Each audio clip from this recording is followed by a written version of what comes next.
Cara memberi tahu pasangan bahwa Anda menyadari kebohongannya. Untuk wanita, menghadapi pembohong untuk menyelamatkan hubungan. Menghadapi pembohong untuk mengakhiri hubungan. Anda merasa dibohongi pasangan?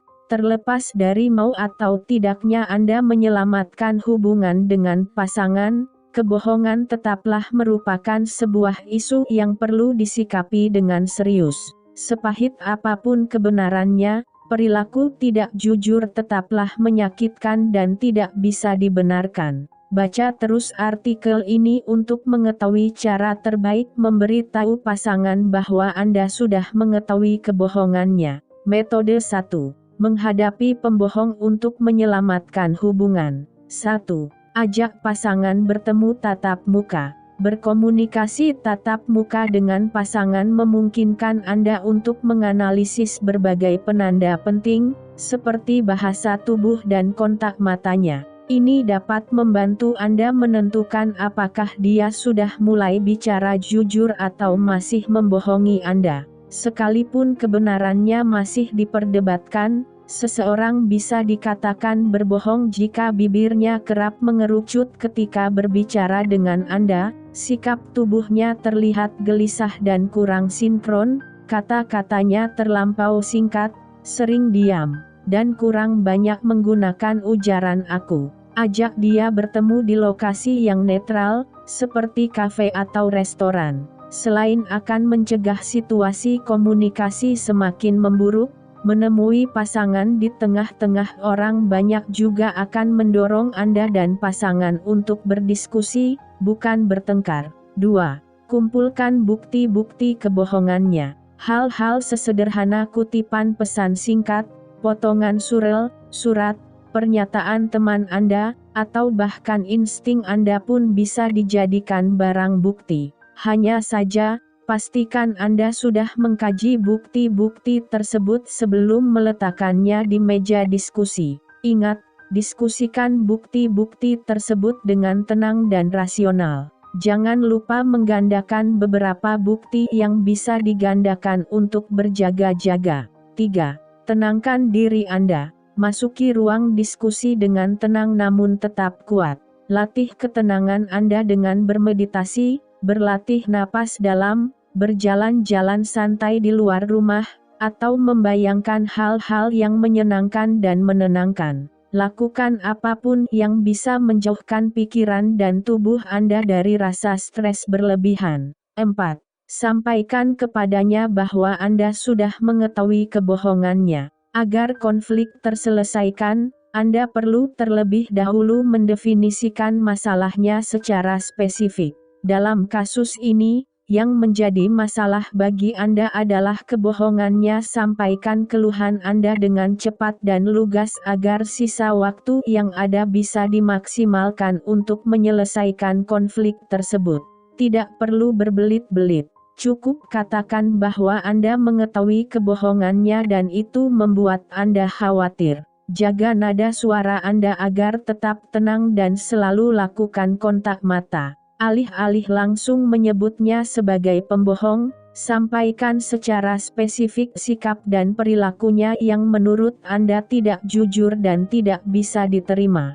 Misalnya, Anda bisa menggunakan kalimat-kalimat seperti, "Akhir-akhir ini aku tahu kau sering bekerja sampai larut malam, tapi kenapa setiap ku telepon tidak pernah kau angkat?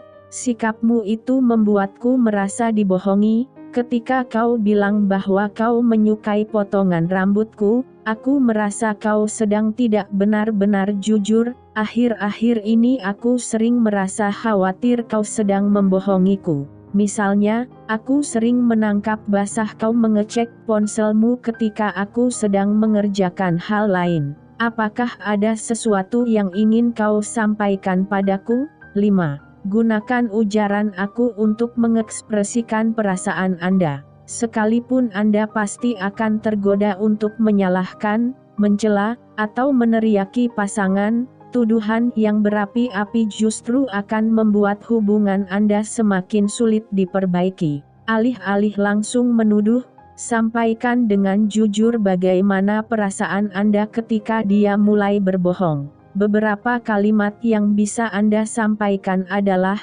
"Aku merasa sulit mempercayai orang yang sudah membohongiku, aku menghargai kejujuran. Menurutku, kebohongan sekecil apapun dapat benar-benar merusak sebuah hubungan, sepahit apapun kebenarannya, aku tetap menghargainya. Aku justru merasa lebih tersakiti jika harus dibohongi, sekalipun itu untuk menjaga perasaanku." 6. Jaga pembicaraan agar tidak melenceng dari topik.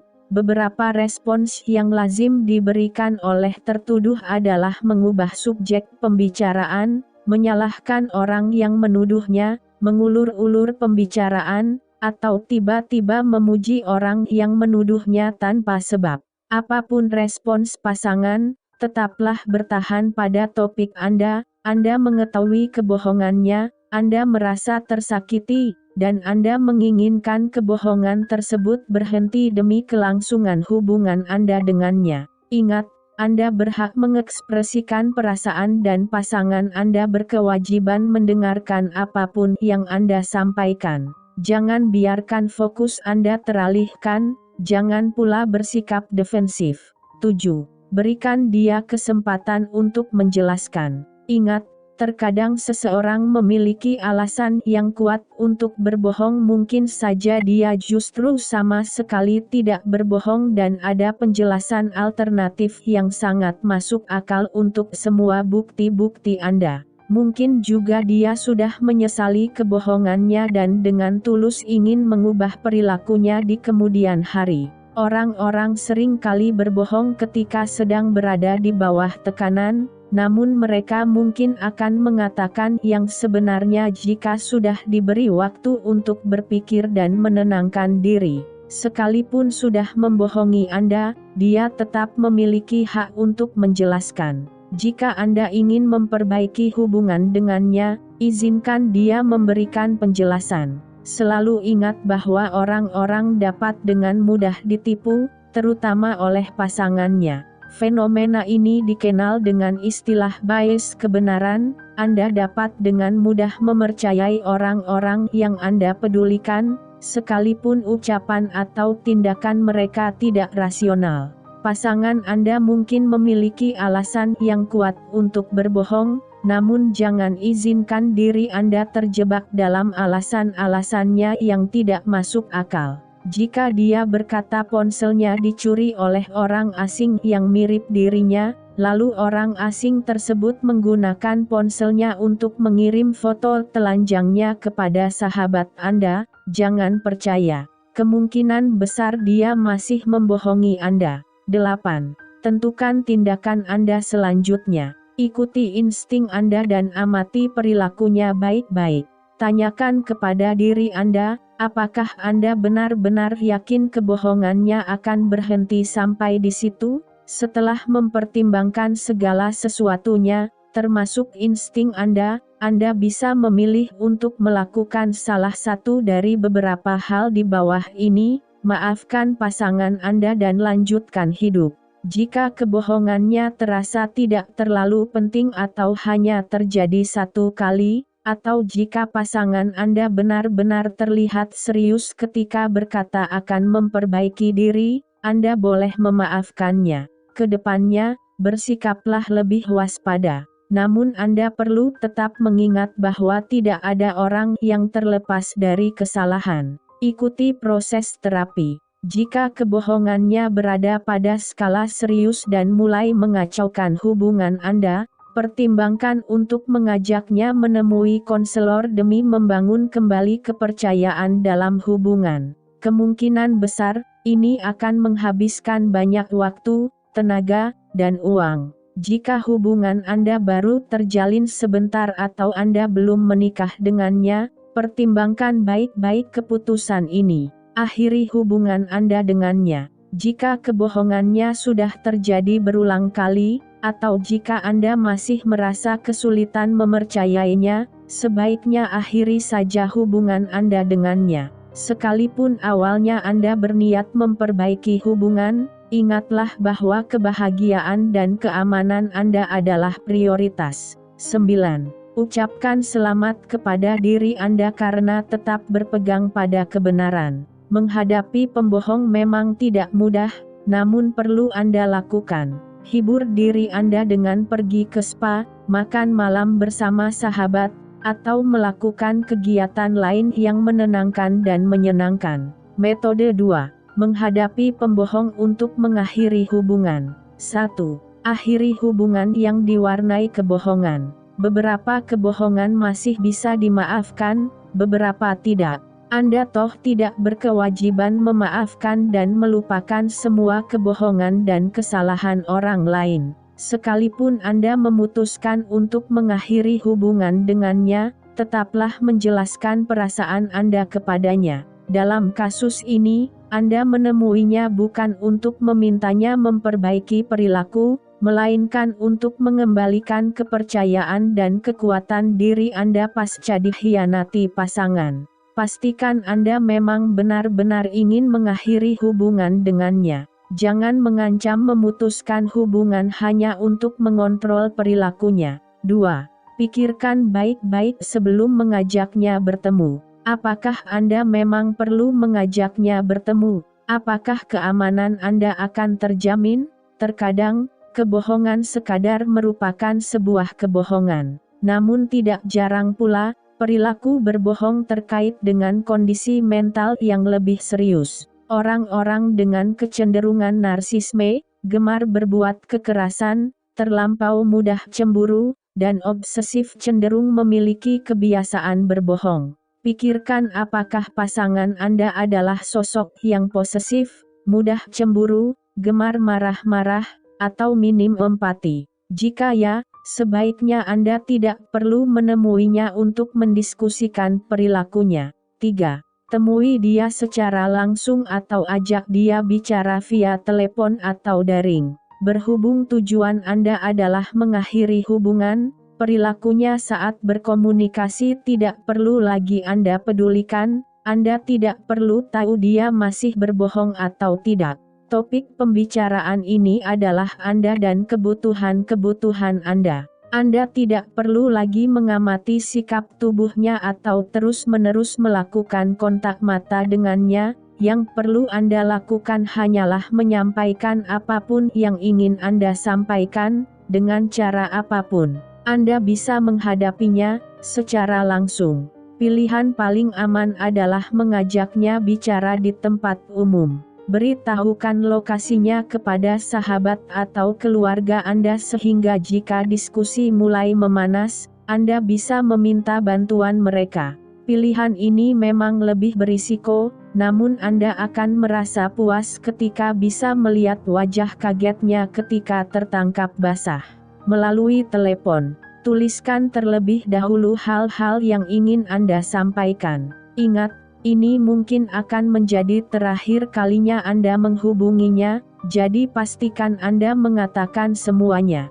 Pilihan ini juga memudahkan Anda ketika ingin mengakhiri percakapan, kapanpun dia mulai membuat Anda kesal, Anda bisa langsung menutup teleponnya. Melalui surel. Lewat surel, Anda bisa mengekspresikan perasaan dan pikiran Anda dengan lebih jelas. Pilihan ini berguna jika Anda tidak ingin melihat wajah bodoh pembohong itu lagi. Mintalah teman Anda membaca surel tersebut sebelum Anda mengirimkannya, pastikan isinya jelas dan mudah dimengerti.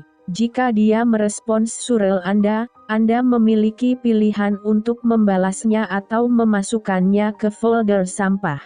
Mengakhiri hubungan melalui surel memang dianggap tidak bijak, namun terkadang ini merupakan pilihan yang terbaik dan teraman, terutama jika perilaku pasangan dapat mengancam keamanan Anda. 4. Ekspresikan perasaan Anda ketika merasa tersakiti atau terhianati. Berhubung Anda tidak ingin memperbaiki hubungan dengannya, sampaikan dengan gamblang betapa sakit dan terhianatinya Anda. Cobalah untuk tidak berteriak-teriak atau mengeluarkan kata-kata kotor, tekankan fakta bahwa perilakunya tidak bisa diterima dan dia patut dipersalahkan atas berakhirnya hubungan kalian. Keberanian Anda mungkin akan menolongnya untuk bersikap lebih jujur pada pasangannya di kemudian hari. Namun ingat, seperti apapun perilakunya setelah itu bukan lagi merupakan tanggung jawab Anda. Anda tidak bertanggung jawab untuk mengubahnya, Anda hanya bertanggung jawab untuk mengakhiri hubungan dengan jujur dan tanpa merendahkan harga diri. 5. Berpeganglah pada pesan yang ingin Anda sampaikan. Kemungkinan besar, dia akan mencoba mengalihkan fokus Anda dengan terus-menerus meminta maaf atau memberikan alasan. Bahkan, dia mungkin akan melemparkan kesalahannya kepada Anda. Jika ini terjadi, tidak perlu merespons sikapnya. Tetaplah melontarkan keluhan Anda dengan wajah datar dan dingin. Cepat atau lambat dia akan menyadari bahwa fokus pembicaraan ini adalah apa yang ingin Anda katakan, bukan apa yang dia pikirkan atau rasakan. 6.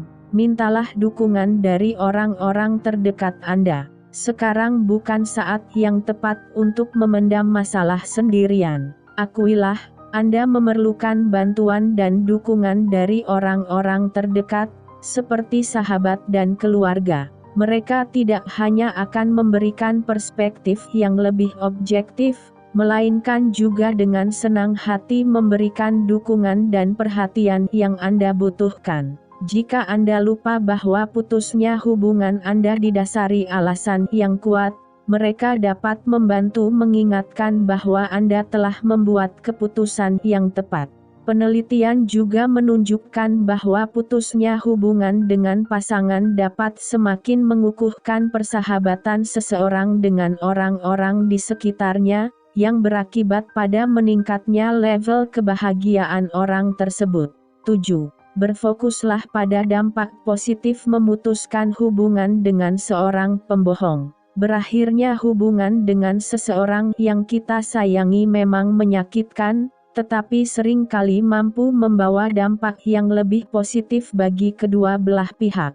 Berfokuslah pada upaya Anda untuk bertumbuh dan belajar dari pengalaman. Sampaikan kepada diri Anda bahwa Anda bisa mencapai sesuatu yang lebih besar, terutama karena sekarang Anda tidak lagi berada dalam hubungan yang diwarnai kebohongan.